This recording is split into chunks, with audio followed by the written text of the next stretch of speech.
Captain Deho stood on the bridge of the UEF Harmony, watching the stars streak past through the viewport. The ship was one of Earth's finest, built for long journeys and tough fights. Its crew of 200 humans had served together for 3 years, and they trusted each other completely. The communication console beeped, and Lieutenant Yunji turned to face him. Her face was serious as she read the message on her screen. Captain, we have an urgent transmission from the Galactic Council. Priority Alpha. Deho walked over to her station. He was a tall man with gray hair and tired eyes. He had seen too much war and too much suffering in his 40 years of service. Put it through, Lieutenant. The main screen filled with the image of Sisktar, a reptilian creature with green scales and yellow eyes. The Vorthak ambassador wore the formal robes of his office, but his expression was cold and angry. Captain Deho of the United Earth Federation, Siskatar began, his voice hissing through the translator. By order of the High Council, you and your delegation are commanded to appear before the full assembly within 7 standard days. Humanity stands accused of serious crimes against galactic stability. Deho felt his stomach tighten, but his face remained calm. He had been expecting this call for months. What are the specific charges, Ambassador? Refusing to share advanced technology with council members. Declining to provide military assistance during approved operations. Abandoning your responsibilities to the galactic community. Siskatar's eyes narrowed. These are serious crimes, Captain. The Council will not tolerate humanity's continued defiance. I understand. We will comply with the summons. The transmission ended, leaving the bridge in silence. Yunji looked at her captain with worry in her dark eyes. Sir, they're really going to do this, aren't they? Deho nodded slowly. Get me Ambassador So Young on a secure channel, and tell Commander Jinwoo to prepare his security team. We're going to need them. An hour later, the senior staff gathered in the ship's conference room. Ambassador So Young was a small woman with sharp intelligence and 20 years of diplomatic experience. She had tried for 3 years to work with the council, but her patience was finally gone. They want to put us on trial, she said, setting down a data pad on the table. The charges are exactly what we expected. But look at what they're not mentioning. She activated the holographic display above the table. Lists of names and dates appeared in the air between them. 17 formal requests for humanitarian aid that we submitted to the council, all denied or ignored. 43 emergency distress calls from dying worlds that were marked as non-priority. Our proposal for a rapid response fleet that has been under review for 800 days, while entire civilizations burned. Commander Jin Woo, a broad-shouldered man with a soldier's bearing, leaned forward. They're going to blame us for not following their rules while people died waiting for their permission to be saved. Dr. Han Newell, the team's xenobiologist, was reviewing medical reports on her own tablet. She was younger than the others, but her knowledge of alien biology had saved countless lives. The Zephyrian plague alone killed over 2 billion people, while the Council's Medical Ethics Committee debated whether our nanomedicine was culturally appropriate. 2 billion, Captain. Deho felt the familiar anger rising in his chest, but he kept his voice steady. How many lives have we saved in the past 3 years? 847 million. Jinwoo answered immediately. All outside council space because, inside their territory, we needed proper authorization that never came. So Young picked up her datapad again. I've prepared our evidence. Every request we made. Every time we offered help. Every bureaucratic delay that cost lives. It's all here, documented and verified. Will it matter? Yunji asked quietly. The ambassador's smile was bitter. No, they've already decided we're guilty. This trial is just theater to make them feel better about their own failures. The ship's intercom crackled to life. Captain, to the bridge. We're approaching the council station. They all moved to the main viewport to see their destination. The Galactic Council Station was enormous, a city-sized structure orbiting the neutron star Kepler 442. Its crystalline towers caught and reflected the star's strange light, creating patterns of beauty that had inspired poets for generations. But Deho was not looking at the station. His attention was on the hundreds of refugee ships floating nearby, their hulls scarred and their engines barely working. These ships carried the survivors of worlds the Council had failed to protect. People who had been waiting for aid for months. "Look at them," Hanul whispered. "Still waiting for help that will never come." A Zephyrian transport drifted past their starboard side. Through its transparent sections, they could see thousands of the bird-like aliens huddled together in overcrowded compartments. Many were sick, their feathers falling out from radiation poisoning. The Council had food and medicine in their warehouses, but releasing it required approval from 6 different committees. "Sir," Yunji said softly, "we could help them. Our medical bay could treat the worst cases." Deho's hands clenched into fists. "Not anymore, Lieutenant. We're in Council space now, and helping those refugees without permission would be another crime to add to our list." As their ship approached the docking bay, they passed more refugee vessels. Kepler colonists who had escaped corporate slave ships, rim-world farmers whose planets had been poisoned by industrial accidents, merchants whose trade routes had been destroyed by pirates while Council peacekeepers filled out forms. Each ship was a reminder of the Council's failure to act when action was needed most, and now humanity was being called to answer for the crime of acting without permission. "Captain," So Young said as they prepared to dock, "there's something you should know.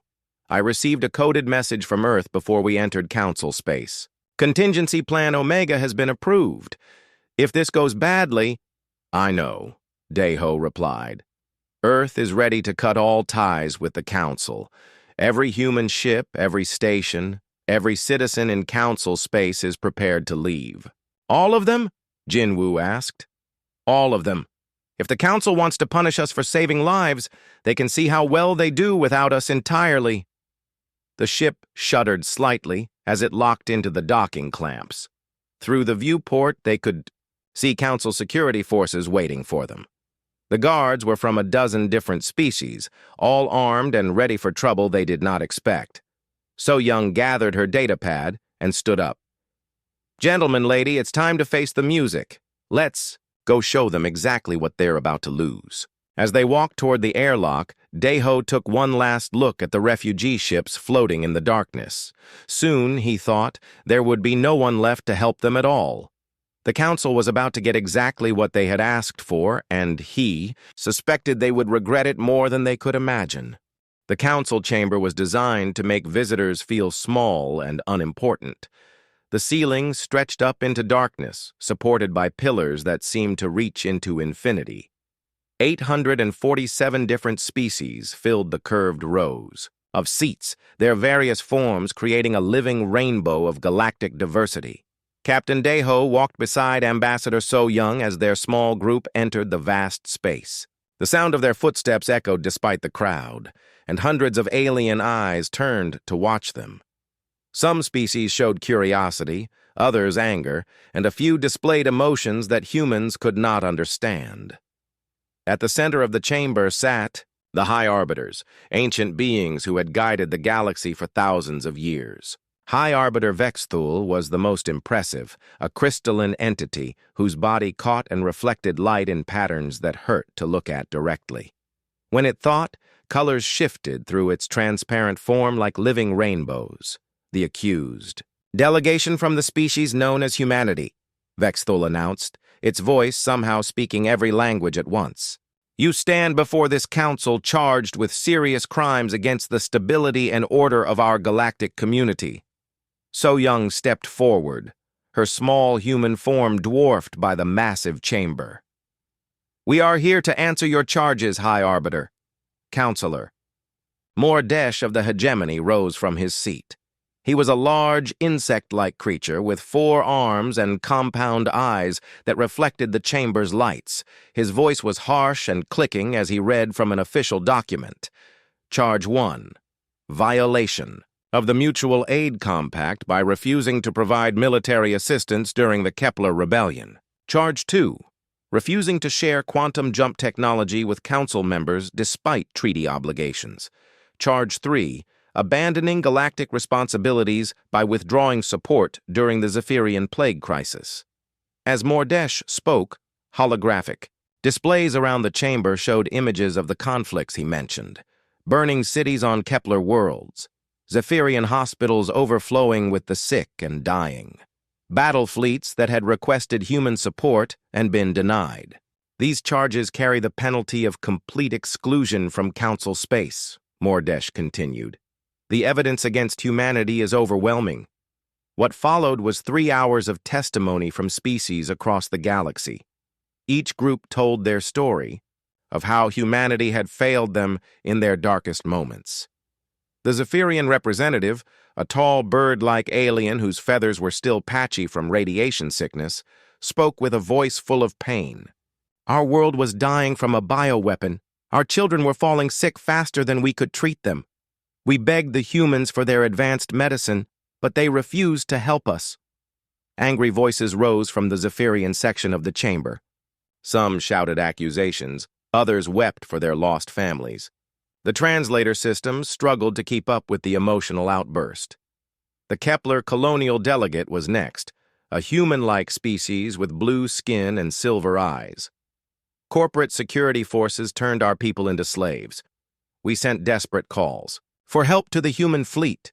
They ignored every message while our people suffered and died. More testimony followed. The Vorthak complained that human withdrawal had left 3 sectors undefended against pirate attacks. The hegemony accused humanity of keeping life-saving technology to themselves, while entire worlds begged for help. Species after species stood up to tell stories of human betrayal and abandonment. Lieutenant Yunji sat behind So Young, listening to the accusations with growing anger. She knew the truth behind every story being told, but the rules of the council chamber prevented her from speaking out. Only the official delegation could respond to charges. Dr. Ha Newell was taking notes on her tablet, recording every lie and half-truth for their response. Commander Jin Wu watched the crowd carefully, noting which species seemed genuinely angry and which were just following orders from the council leadership. But Captain Deho was watching High Arbiter Vexthul. The ancient being's crystal form was shifting colors in patterns he had never seen before. Something was troubling it, though its alien mind was impossible to read completely. After the last accuser finished speaking, Vexthul's voice filled the chamber again. The charges have been presented. The evidence of human crimes has been heard by all. Ambassador So Young of the United Earth Federation, how do you answer these accusations? So Young stood slowly and walked to the center of the chamber. In her hand was a simple data pad, small and unremarkable compared to the grand technology surrounding them. She placed it on the central podium where everyone could see it. High Arbiter, honored counselors, representatives of the galactic community. She began, her voice clear and calm. We have listened to your charges. We have heard the testimony against us. We do not deny that we refuse to provide aid in the situations you have described. Angry voices erupted from the audience. Some species shouted for immediate judgment. Others demanded to know why humanity had betrayed their trust. Vexthul's form flashed bright white, and the chamber fell silent. Continue, Ambassador, the High Arbiter said. We do not deny that we withdrew our support from Council operations. We do not deny that we kept our technology to ourselves. We do not deny that we left entire species to face their problems alone. So Young's voice grew stronger with each word. But before you pass judgment on humanity, we ask that you examine the evidence we have brought. She activated the data pad, and the chamber's holographic systems came to life. Documents appeared in the air above every seat, translated into hundreds of languages so that every representative could read them. These are the requests for aid that humanity submitted to this council over the past 3 years. 17 formal proposals for humanitarian assistance. 43 emergency distress calls that we forwarded to council authorities, 112 offers to share our technology and resources with species in need.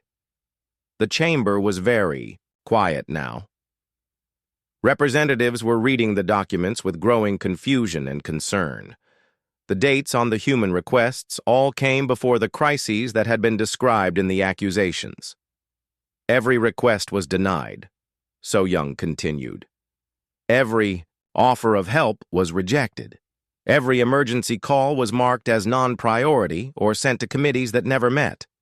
We asked permission to help the Zephyrians 847 days before the plague reached its worst stage. We were told that our medicine needed to be reviewed for cultural sensitivity. Dr. Hanul stood up and walked to join. So Young at the center. High Arbiter, the Zephyrian plague killed 2,300,000,000 people, while the Medical Ethics Committee debated whether human nanomedicine was appropriate for their culture. Our technology could have stopped the plague in hours, but it took the committee 2 years to approve even basic medical supplies. More documents appeared in the holographic displays.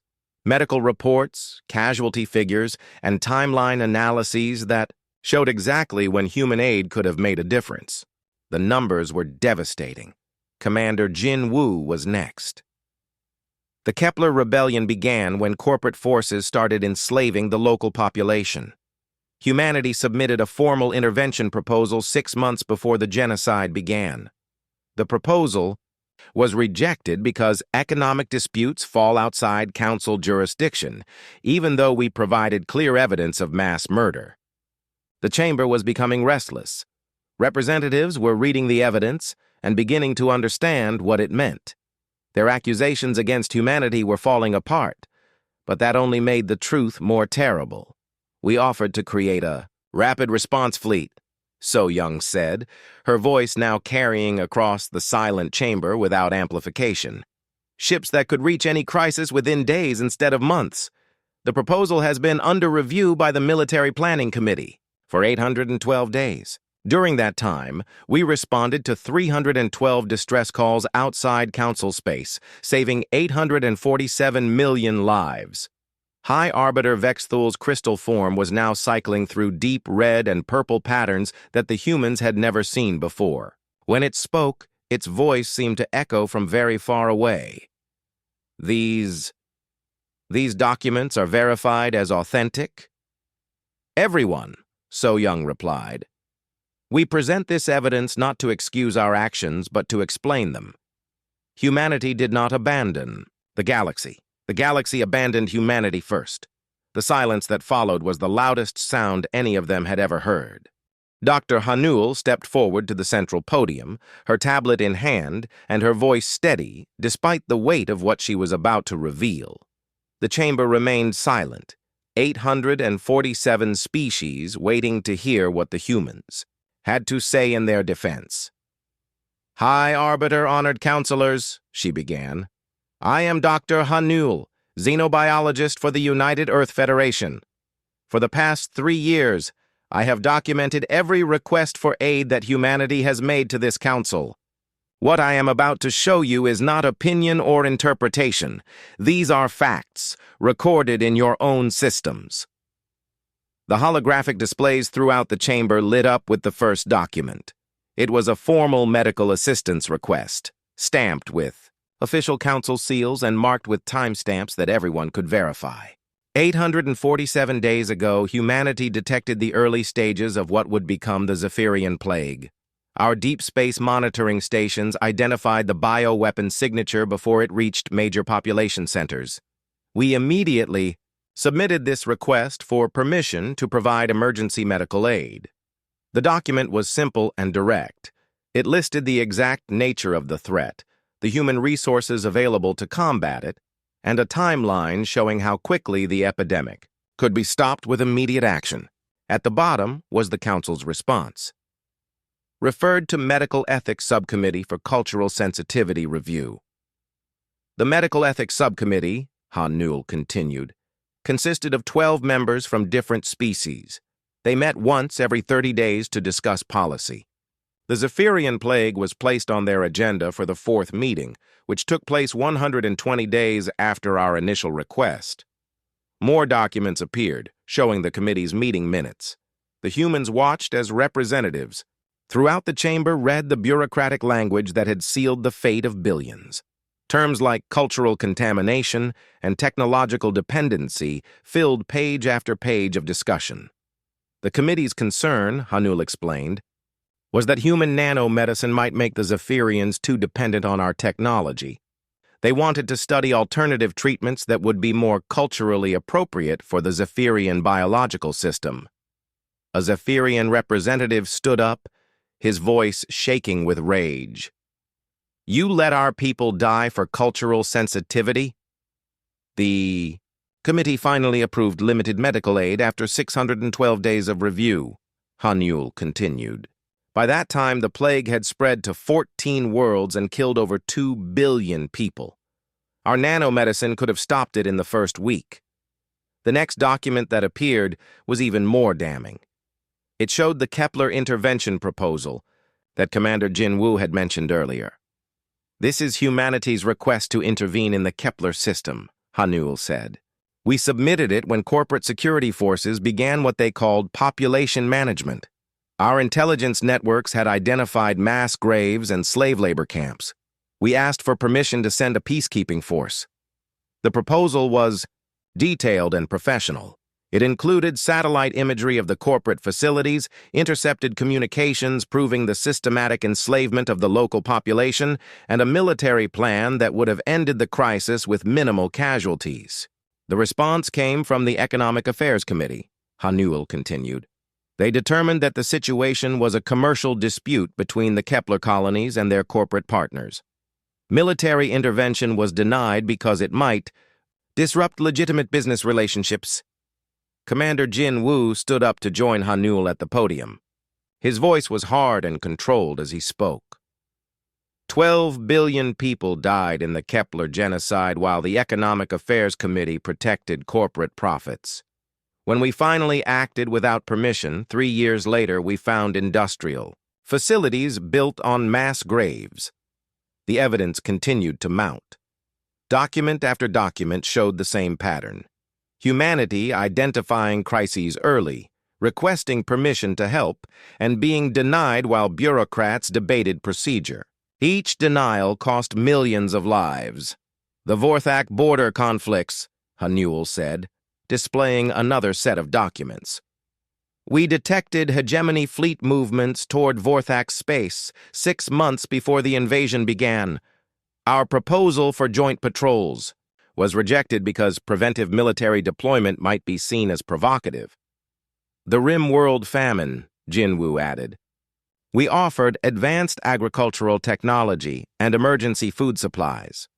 The Agricultural Committee wanted to study the long-term effects of introducing human farming methods to alien environments. The study took 2 years. 800 million. People starved while they debated soil compatibility. The Centauri mining disaster," Hanul continued. "Our rescue ships were in position 12 hours after the explosion. We requested permission to begin emergency operations. The Safety Review Board needed to examine our equipment for regulatory compliance. By the time we received approval, there were no survivors left to rescue. Each new revelation hit the chamber like a physical blow. Representatives who had stood up to accuse humanity an hour earlier were now slumping in their seats, reading the evidence of their own government's failures. Captain Daeho watched the faces around him change from anger to confusion to horror. These beings had honestly believed that humanity was the problem, that human independence and refusal to follow procedures had caused the galaxy's suffering. Now they were learning that the opposite was true. Lieutenant Eun-ji was keeping track of the numbers as Hanul presented each case. Over 4 billion beings died while the council debated our requests for permission to save them, she whispered to Daeho. Ambassador So Young returned to the podium for the final presentation. In her hands was a different tablet, one that glowed with its own internal light. "This is our military response record for the past 3 years," she announced. Every distress call we answered, every life we saved, every crisis we resolved while waiting for council permission that never came. The holographic display filled with a star map of the galaxy. Thousands of points of light marked locations where human ships had responded to emergencies. Almost all of them were outside council space. 312 distress calls answered, So Young said. 847 million beings saved. 46 different species provided with emergency aid. All of this happened in the frontier regions, where council authority does not reach and where we did not need permission to help people who were dying. She gestured to the empty spaces on the map, the regions under council control. In council space, we saved fewer than 1 million beings in 3 years. Not because we did not want to help, but because we were not allowed to help. High Arbiter Vex Thul's crystal form was now cycling through colors that none of the humans had ever seen before. When it spoke, its voice seemed to come from multiple directions at once. These records, they are all verified? Everyone, So Young replied. Stored in council databases, confirmed by independent witnesses, documented by the species we helped. The frontier worlds can tell you what humanity has done for them. The council worlds can tell you what humanity was prevented from doing for them. Dr. Hanul activated one final display. It was a simple comparison chart that showed death tolls in council space versus frontier space during major crises over the past 3 years. The numbers were stark and undeniable. In frontier space, where humans could act immediately, the average crisis lasted 14 days and resulted in fewer than 10,000 casualties, she said. In council space, where humans had to wait for permission, the average crisis lasted 437 days and resulted in over 50 million casualties. The chamber erupted in confused voices as representatives tried to process what they had heard. Some species were demanding explanations from their council liaisons. Others were reading the documents again, hoping to find some error that would make the evidence less damning. But there were no errors. The truth was simple and terrible. The Galactic Council's bureaucracy had killed more beings than all the wars in recorded history combined. Counselor Mordesh rose from his seat, his compound, eyes reflecting the harsh chamber lights. These accusations against the council they are serious allegations that require investigation. They are not allegations, Ambassador So Young replied calmly. They are facts. Your own records confirm every detail we have presented. High Arbiter Vex Thul's form flashed brilliant white, demanding silence from the chaotic chamber. When it spoke again, its voice carried a weight that made the air itself seem heavy. The council will recess to consider this evidence. All parties will return in 6 hours for our decision. As the representatives filed out of the chamber, many of them were still reading the documents that floated above their seats. The humans remained at the central podium, watching the greatest deliberative body in galactic history grapple with the mirror that had been held up to their failures. Do you think it will matter? Yunji asked quietly. So Young looked around, the emptying chamber, noting which species were arguing among themselves and which were avoiding eye contact entirely. No, she said finally. They cannot admit that their system killed billions of people. It is easier to blame us for not following their rules than to accept that their rules do not work. Captain Deho nodded grimly. The human delegation sat alone in the vast council chamber, waiting as 847 species debated their fate in closed session. Through the transparent walls, they could see the same refugee ships that had been waiting for aid when they arrived. Nothing had changed for those desperate people, and nothing would change for them no matter what decision the council reached. Lieutenant Yunji broke the silence that had stretched for almost an hour. They are going to condemn us anyway, are not they, Captain? Deho nodded slowly, his eyes still fixed on the refugee ships outside. The evidence does not matter, Lieutenant. They cannot admit that their system failed so completely. It is easier to blame us for breaking their rules than to face the truth about what those rules have cost. Ambassador So Young was reading something on her encrypted tablet, her face growing more serious with each line. Captain, I have received a message from Earth. Contingency Plan Omega has been authorized by the Federation Council. Commander Jin Woo looked up sharply. All of it? All of it, So Young confirmed. Every human ship, station, research facility, and citizen in Council space has been given evacuation orders. If this tribunal goes badly, we have 72 hours to complete a full withdrawal from Council territory. Dr. Ha Newell set down her own tablet and stared at the ambassador. Every human? There are over 12 million of us in Council space. Scientists, traders, diplomats, families who have lived here for generations. Every single one, So Young replied.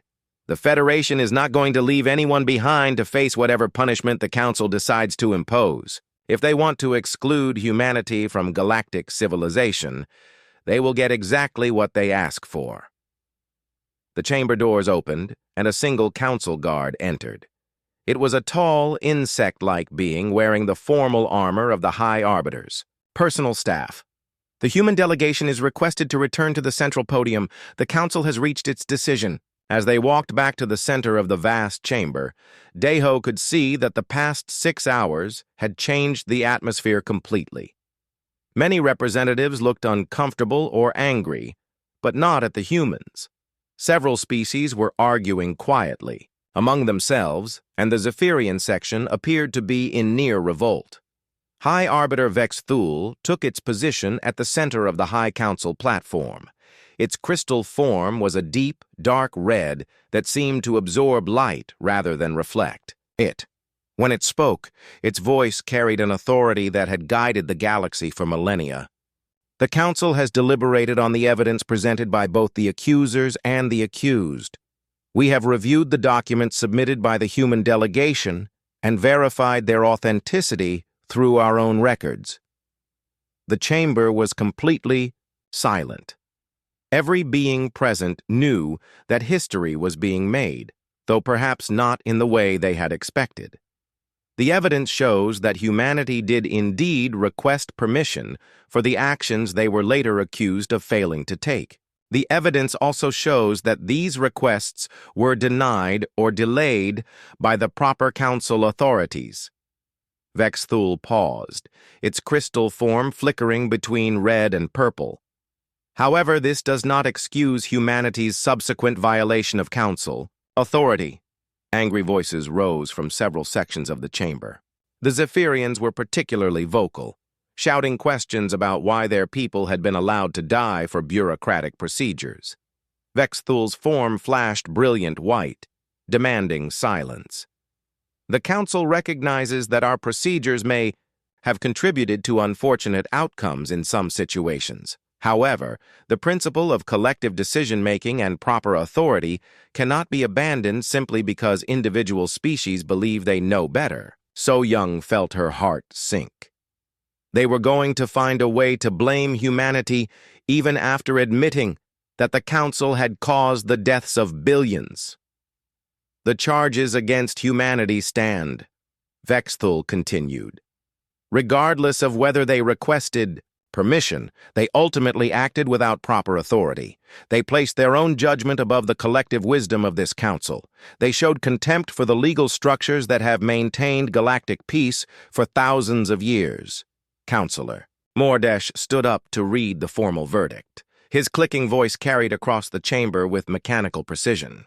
The species known as humanity is found guilty of violating Council authority, refusing to respect proper procedures, and placing individual action above collective decision-making.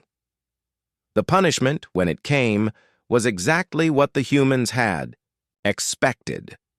Complete economic sanctions, exclusion from all Council space and facilities, prohibition on any human technology being used within Council territory, a bounty placed on any human ship that violated the exclusion order. Furthermore, Mordesh continued, any species found providing aid or comfort to humans within Council space will face similar sanctions. The galaxy must see that proper authority cannot be challenged without consequences. Dr. Hanul listened to the sentence with growing amazement. They were being punished for saving lives without permission, while the Council faced no consequences for preventing them from saving lives in the first place. The human delegation has 72 hours to depart Council space, Mordesh concluded. All human assets, personnel, and technology must be removed within that time frame. Any violations will be considered acts of aggression against the Galactic Council. High Arbiter Vexthul spoke one final time. Let this serve as a warning to all species who would place their own judgment above the collective wisdom of this body. The Council's authority exists to prevent chaos and maintain order. Those who challenge that authority threaten the very foundation of galactic civilization. Ambassador So Young stood slowly and walked to the central podium. The chamber fell silent, waiting to hear humanity's response to their judgment. When she spoke, her voice was calm and measured, without anger or protest. High Arbiter, honored, counselors, representatives of the galactic community, she began. Humanity has heard your verdict and accepts your judgment. We understand that our actions were inconsistent with Council authority, regardless of our motivations. She paused, looking around the vast chamber at the hundreds of alien faces watching her. We also understand that you believe your procedures and authority are more important than the lives of individual beings. This is a fundamental difference in values that cannot be reconciled. Therefore, humanity will comply with your wishes completely. We will remove all human presence from Council space within the specified time frame. We will take our technology, our ships, our knowledge, and our willingness to act without proper authorization far away from your territory. So Young activated her tablet one final time, and a new document appeared on the chamber's displays. It was signed by the President of the United Earth Federation and stamped with the official seal of human government. By executive order of the A. Federation Council, she read, all human citizens, military personnel, research teams, trading missions, and diplomatic staff are hereby recalled from Council space immediately. All technology sharing agreements are terminated. All mutual defense treaties are void. All scientific cooperation is ended. The chamber began to buzz with confused voices as representatives read the document and began to understand what it meant. Additionally, So Young continued, Earth hereby closes all human space to Council vessels and representatives. No Council species will be permitted to enter human territory without explicit government approval. No Council authority will be recognized within human space. Commander Jin Wu stepped forward to add his own announcement.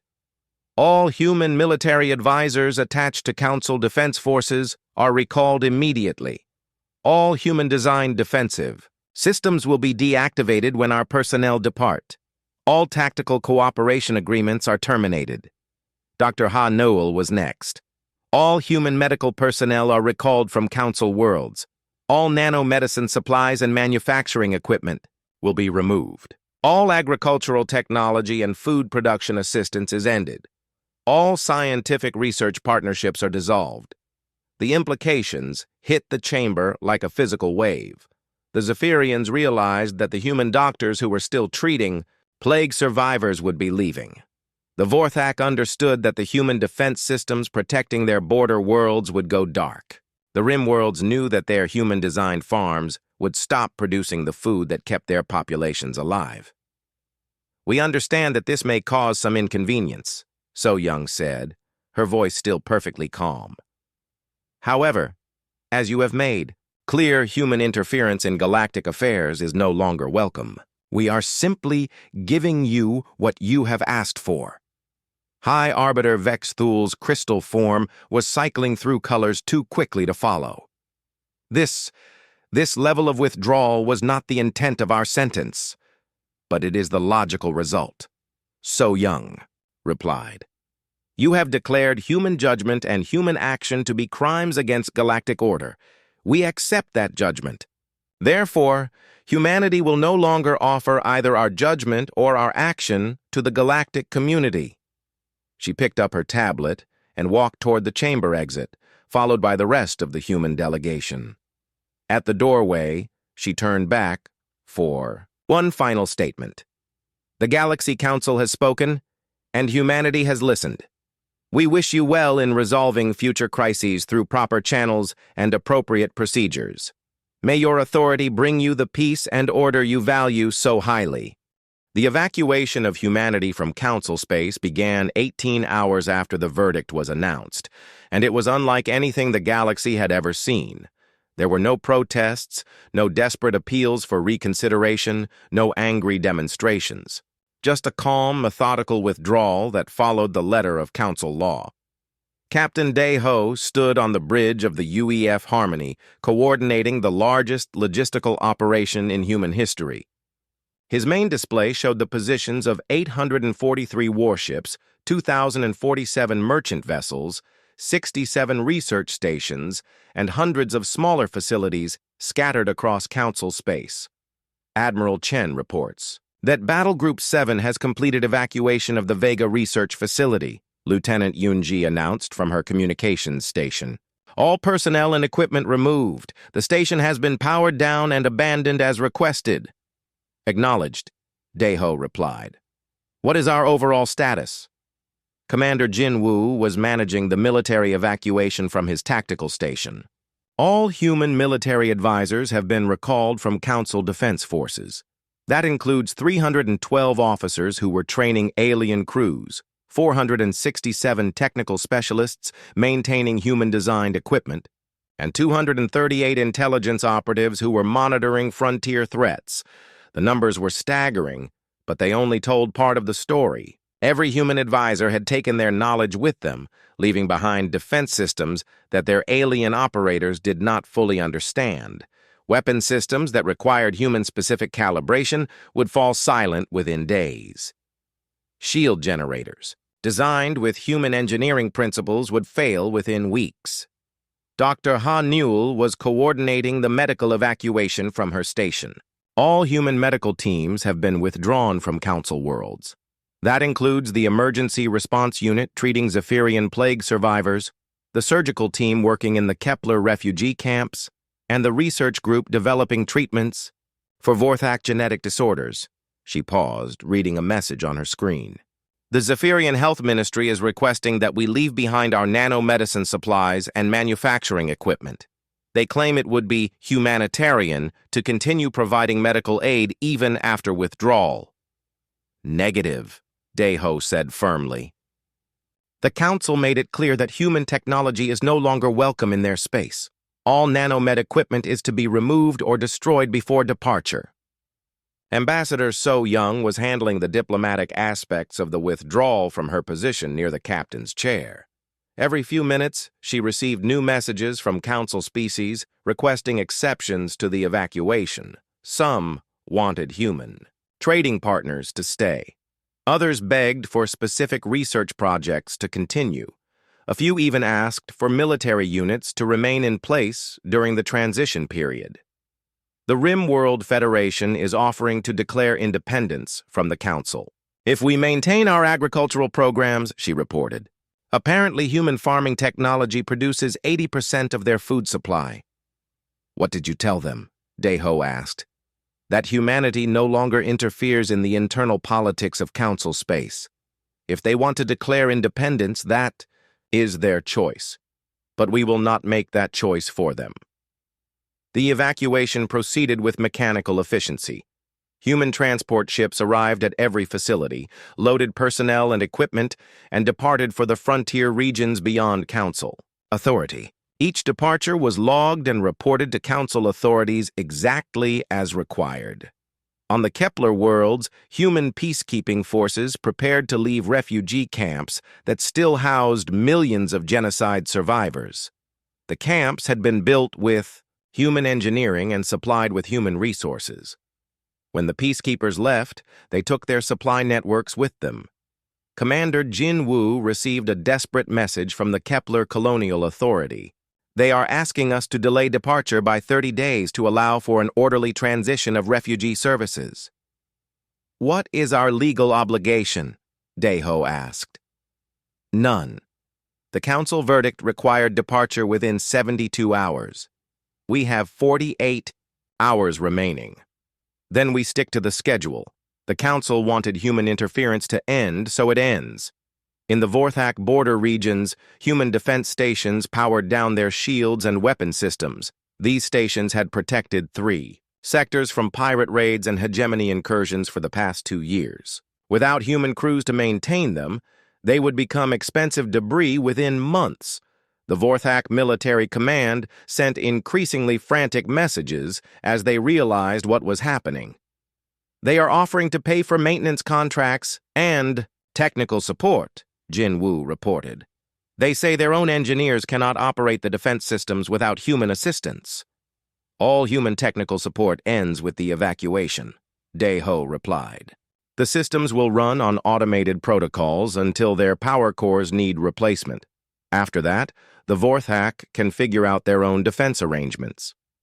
Dr. Hanul was receiving similar pleas from medical facilities across council space. Human doctors had been treating patients that no other species understood. Human research teams had been developing cures for diseases that only human science could address. Human medical technology had been keeping entire populations alive. The Centauri Medical Consortium wants to purchase our nanomed manufacturing facility, she reported. They are offering 5 billion credits for the equipment and technical specifications. Denied. The council made it clear that human technology was unwelcome. We are removing all of it as requested. The most painful evacuations were from the research stations. Human scientists had been working with alien colleagues for decades, building relationships that transcended species barriers. Joint research projects that might have revolutionized galactic medicine, physics, and engineering were being abandoned half-finished. Dr. Hanul personally oversaw the evacuation of the Titan Research Institute, where human and Zephyrian scientists had been developing treatments for radiation-induced genetic damage.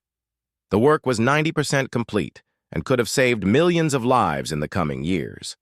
Dr. Kreith is begging us to leave the research data behind, she told Dae-ho over the communication link. She says finishing the project is more important than politics. All human research data is classified as human technology, Dae-ho replied. It leaves with us. If the council wants the benefits of human science, they should not have expelled human scientists. The galaxy began to understand the true scope of human involvement only as it disappeared. Human translators had been facilitating communication between species that could not understand each other. Human mediators had been resolving disputes before they became wars. Human logisticians had been organizing supply chains that kept dozens of worlds fed and supplied. Each departure was reported to the Council with mechanical precision. Human transport vessel UEF Charity departing Zephyrian Medical Facility as required by Council verdict. Human Research Station Kepler-7 powered down and abandoned per evacuation orders. Human Defense Platform Vorthak-12 deactivated in compliance with exclusion sentence. The Council received hundreds of these messages every hour, each one a reminder of how deeply integrated humanity had become in galactic civilization.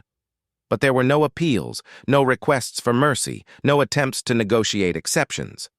Just cold compliance with the letter of their own judgment. High Arbiter Vex Thul sent a personal message to Ambassador So Young as the evacuation entered its final phase. The Council did not intend for human withdrawal to be so comprehensive. Perhaps some accommodation could be reached for essential services. So Young's response was delivered through official channels and copied to every council member. The Council's verdict was clear and comprehensive. Humanity accepts that our presence and our assistance are unwelcome in Council space. We are giving the Council exactly what it asked for: a galaxy free from human interference. As the 72-hour deadline approached, the last human ships prepared to depart Council space. Captain Dae-ho stood on his bridge, watching the final. Transports clear the docking bays of the Council station. 12 million humans had been evacuated without incident, along with their ships, their technology, and their knowledge. All human personnel and assets have cleared Council space, Lieutenant Yunji reported. We are the last ship in the evacuation fleet. Set course for the frontier sectors, Deho ordered, and send one final message to the Council. So Young activated the communication system and spoke clearly into the transmitter. High Arbiter Vexthul, honored counselors, this is Ambassador So Young of the United Earth Federation. Humanity has completed its withdrawal from Council space as ordered. All human interference in galactic affairs has ended. We wish you success in resolving future crises through proper channels and appropriate procedures. The UEF Harmony turned away from the Council station and engaged its jump drive, disappearing into the darkness between stars. Behind them, 847 species sat in their grand chamber, slowly beginning to understand that they had just expelled the only civilization willing to help when help was needed most. In the refugee camps and medical facilities, in the research stations and defense platforms, the lights began going out one by one. The galaxy was finally free from human interference, exactly as the Council had demanded. 6 months after humanity's silent departure from Council space, High Arbiter Vexthul stood alone in the Council chamber, its crystal form cycling through deep purple patterns of distress. The vast hall that had once buzzed with the activity of 847 species was now half empty. Many representatives had stopped attending sessions after their requests for emergency aid were denied for lack of proper procedure. The first crisis had begun just 3 weeks after the human evacuation. The Vorthak Empire, emboldened by the absence of human rapid response fleets, launched a full-scale invasion of the Deneb sector. Their military commanders had studied human tactics for years, waiting for the moment when those tactics would no longer be used against them. Counselor Mordesh read the casualty reports with his compound eyes, reflecting the chamber's dim lighting. 17 worlds have fallen to Vorthak forces. Estimated civilian casualties exceed 40 million. The Deneb Defense Coalition has requested immediate military assistance. What is the status of their request? Vexthul asked, though it already knew the answer. The Military Intervention Committee has scheduled hearings to begin next month. They estimate a decision will be reached within 6 months, pending approval from the Economic Impact Assessment Board and the Cultural Sensitivity Review Panel. 6 months. The humans would have responded within hours. The Vorthak invasion would have been stopped before it began, with minimal casualties and a quick return to peace. Instead, the proper procedures would ensure that billions died while committees debated the appropriate response.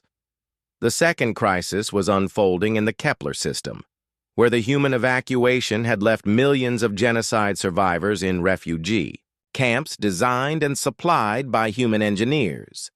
Without human logistical support, the camps were collapsing into chaos and starvation.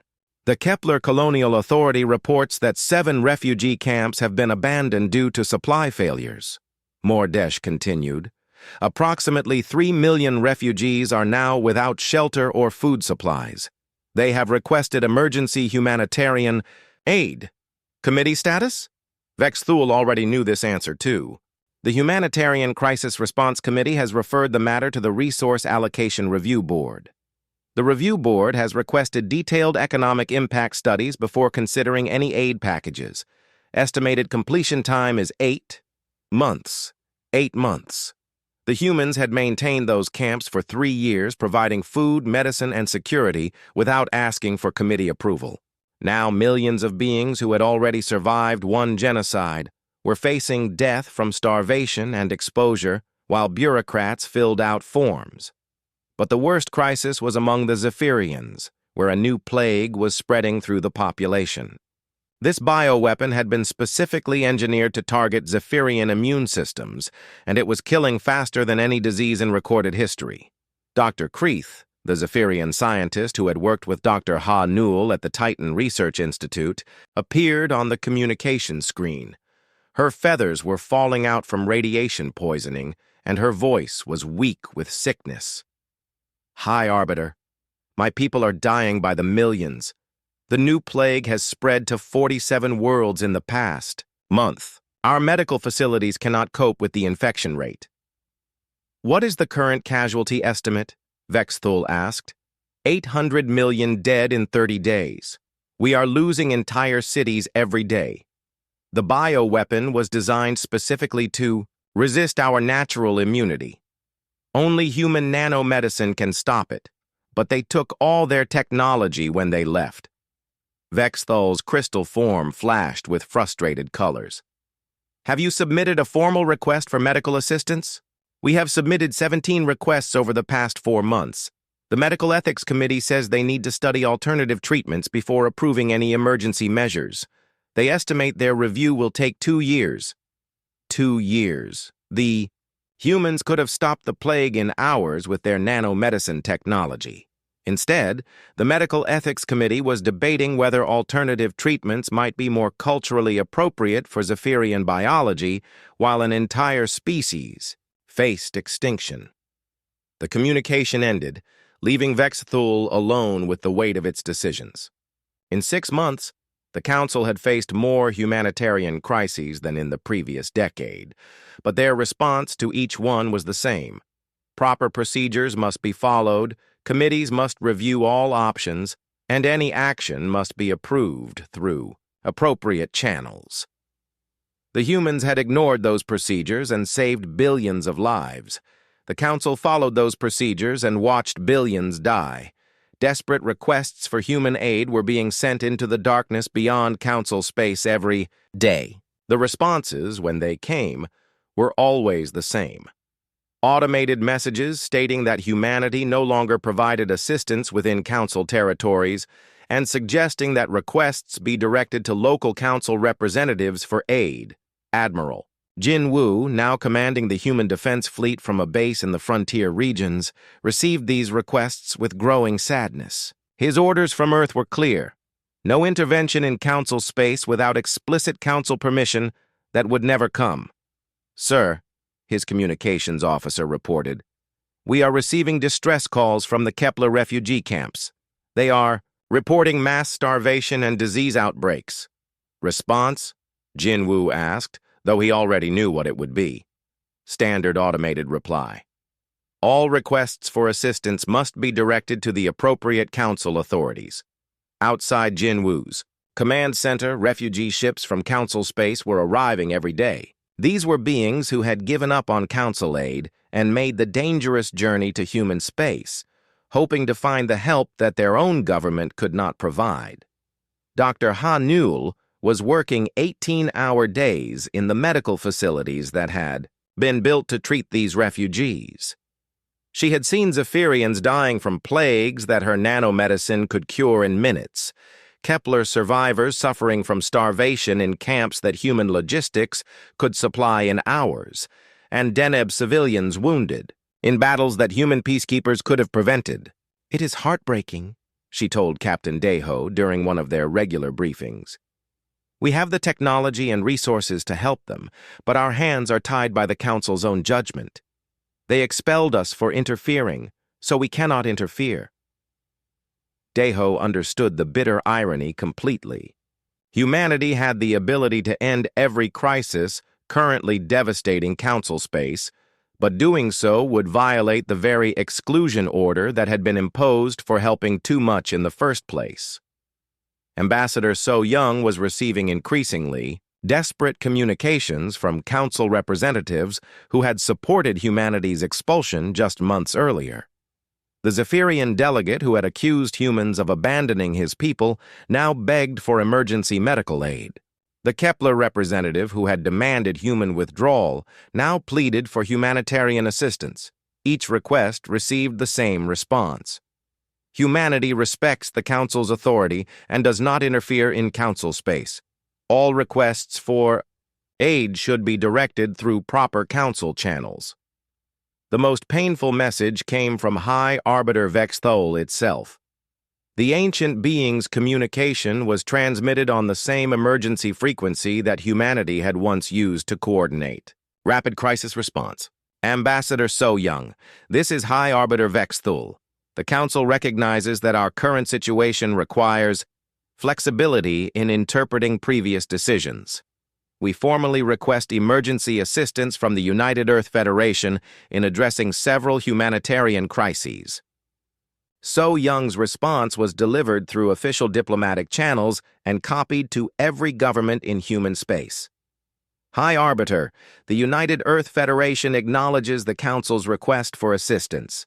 However, as the Council determined 6 months ago, human interference in galactic affairs constitutes a threat to proper authority and established procedures. Therefore, humanity must respectfully decline to provide assistance within Council space. We recommend that these crises be addressed through the appropriate Council committees and review boards as mandated by your own legal frameworks. The message continued with devastating politeness. The Council possesses the authority and wisdom to resolve these situations through proper channels. Humanity has confidence that the established procedures will ultimately provide the solutions that are needed. Vexthul read the response 3 times before fully understanding what it meant. The humans were using the Council's own words against them, throwing their bureaucratic procedures back in their faces while billions of beings suffered and died. As the crises multiplied and spread, the true cost of humanity's absence became impossible to ignore. The Council's response to every emergency was the same: form a committee, schedule a review, study the options, and debate the proper procedures. Meanwhile, entire civilizations collapsed while waiting for permission to be saved.